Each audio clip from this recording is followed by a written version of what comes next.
দুর্গাপুজো বলতে প্রথমেই যে ঋতুর কথা মাথায় আসে তা নিঃসন্দেহেই শরৎ ঋতু। কিন্তু জানেন কি, প্রথম দুর্গাপুজো আসলে কোন সময়ে করা হয়েছিল?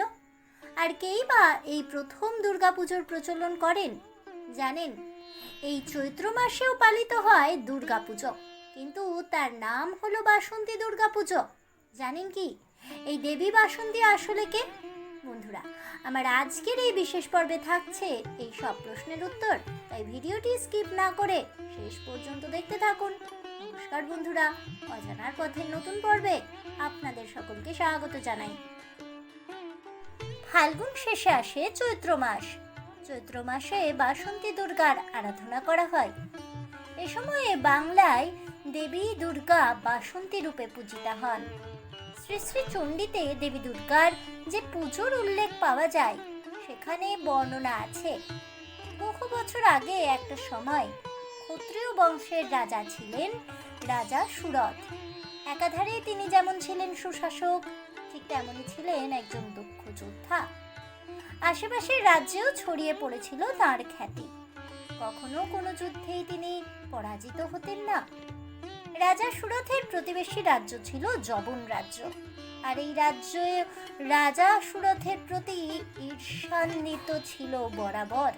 ফলত একটা সময়ে রাজা সুরথের রাজ্য আক্রমণ করে যবন রাজ্যের রাজা, আর দুর্ভাগ্যবশত সেই যুদ্ধে পরাস্ত হন রাজা সুরথ।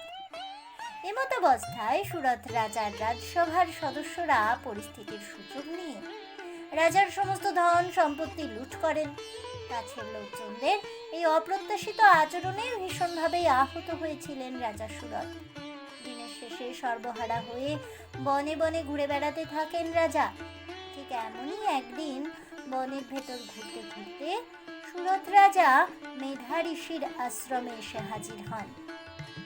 এমন সময় ঋষি রাজাকে তার আশ্রমে আশ্রয় নিতে বলেন, কিন্তু ঋষির আশ্রমে সময় অতিবাহিত করলেও রাজা সুরথ যেন কোনোভাবেই শান্তি পাচ্ছিলেন না। সর্বক্ষণ তাকে ঘিরে ধরত তার ফেলে আসা রাজ্য ও প্রজাদের চিন্তা ভাবনা। তৎকালীন সময়ে হঠাৎই একদিন রাজা সুরথের সাথে দেখা হয়ে যায় সমাধি নামক এক ব্যক্তির। কথাবার্তার পর রাজা সুরথ জানতে পারেন সমাধির সমস্ত ধন সম্পত্তি কেড়ে নিয়ে তাকে বাড়ি থেকে বের করে দিয়েছেন তারই স্ত্রী সন্তান। কিন্তু সমাধি এখনো তার স্ত্রী সন্তানের ভালো মন্দের কথা ভেবেই চলেছেন। অর্থাৎ সমাধি ও রাজা সুরথের মতোই প্রিয়জন দ্বারা প্রতারিত, এবং তারা দুজনেই বর্তমানে একই পরিস্থিতির মধ্যে দিয়ে যাচ্ছেন। এমতাবস্থায় সমাধি এবং রাজা সুরথ দুজনেই মেধা ঋষির শরণাপন্ন হলেন এবং তাকে গিয়ে জিজ্ঞাসা করলেন, যারা তাদের বিশ্বাসের মূল্য না দিয়ে তাদের প্রতারিত করেছেন, তবুও তাদের কল্যাণের কথাই কেন তাদের মনে আসছে? এই সব কথা শুনে ঋষি বললেন, মহামায়ার ইচ্ছেতেই এমনটা ঘটছে।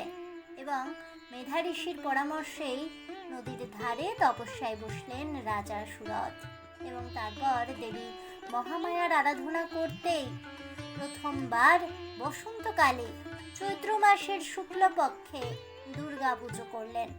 আর এভাবেই সুদূর অতীতেই সর্বপ্রথম রাজা সুরথের হাত ধরে প্রথম শুরু হয় দুর্গা পুজো। রাজা সুরথ বসন্তকালে এই পুজোর প্রচলন করেন, আর সেই থেকেই এই পুজো আখ্যা পায় বাসন্তী পুজো নামে।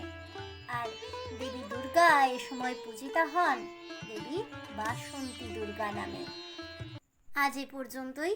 তাহলে বন্ধুরা, চৈত্র মাসের দুর্গাপুজোকে কেন বাসন্তী পুজো বলা হয় এবং এই দুর্গাপুজো কিভাবে শুরু হয়েছিল তার কাহিনী সম্পর্কে জেনে আপনাদের কেমন লাগলো অবশ্যই আমাকে কমেন্টে জানাবেন। ভিডিওটি ভালো লেগে থাকলে লাইক শেয়ার করতে ভুলবেন না। আমার চ্যানেলের নতুন বন্ধু হয়ে থাকলে চ্যানেলটিকে সাবস্ক্রাইব করে দেবেন। পাশে থাকা বেল বাটনটি প্রেস করে রাখবেন নতুন ভিডিওর নোটিফিকেশন পাওয়ার জন্য। ফিরে আসছি পরবর্তী ভিডিও নিয়ে। ততক্ষণ সবাই ভালো থাকুন, সুস্থ থাকুন, আর অবশ্যই সঙ্গে থাকুন আর দেখতে থাকুন অজানার পথে।